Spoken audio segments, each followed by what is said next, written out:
మండలి చైర్మన్ తన ఎమ్మెల్సీ పదవిని రద్దు చేయడంపై జంగా కృష్ణమూర్తి కీలక వ్యాఖ్యలు చేశారు. రాష్ట్రంలో బీసీలను అణగదొక్కడంలో భాగంగానే తన పదవి రద్దు చేశారని ఆరోపించారు. ఎమ్మెల్సీ పదవి తనకు వ్యక్తిగతంగా ఇచ్చింది కాదని బీసీల కోసం ఇచ్చారన్నారు. చైర్మన్ పై ఒత్తిడి తీసుకుని వచ్చి తనపై వేటు వేయించారని ధ్వజమెత్తారు.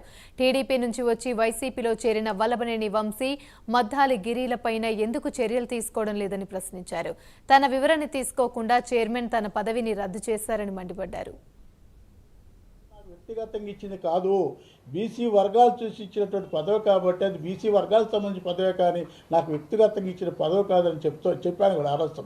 నేను ఈరోజు మాట్లాడతాను, నా పదవిని ఈ రోజున డిస్క్వాలిఫై చేయటం అంటే, చైర్మన్ గారి మీద ఒత్తిడి తీసుకొచ్చి డిస్క్వాలిఫై చేయటం అంటే అది బీసీ వర్గాల చేత కూడా అవమానించే పరిస్థితి కూడా మాట్లాడుతున్నటువంటి పరిస్థితి ఉంది. నేను అడుగుతున్నాను, ఈ రోజున ఎంతమంది రాజీనామా చేసినటువంటి వాళ్ళు ఎమ్మెల్యేలకు సంబంధించి కానీ ఎంతమంది రాజీనామా చేసి సంవత్సరాలు తడబడినప్పుడు కూడా ఎందుకు మీరు డిస్క్వాలిఫై చేయకూడదు, ఎందుకు పదవి రద్దు చేయలేదు? కేవలం బీసీ వర్గాలకు సంబంధించి వాళ్ళు కనపడుతున్నారా?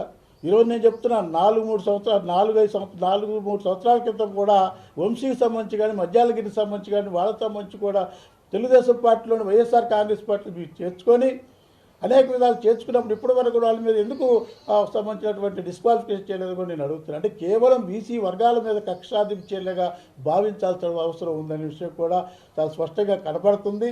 అంతేకాకుండా ఇంకొక విషయం మనం చేస్తున్నాం, ఎందుకంటే ఈ రాష్ట్రంలో చూడండి, బీసీ వర్గాల నాయకత్వాన్ని ఏమాత్రం కూడా ఎదగనేటువంటి పరిస్థితి కనపడుతుంది. దానికి ఉదాహరణ, ఎంతోమంది ఎమ్మెల్యేలు ఎంపీలు షఫ్లింగ్ చేశారు. ఎప్పుడు లేనట్టు ఈ దేశంలో లేని ఒక సిస్టమ్.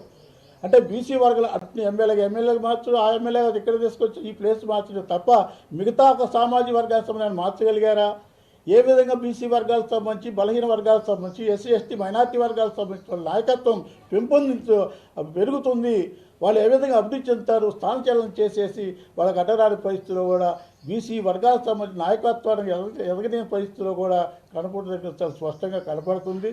దీనిపై చట్టపరంగా చర్యలకు కూడా లీగల్గా ఒపీనియన్ తీసుకొని లీగల్గా కూడా పాసిపోయింది.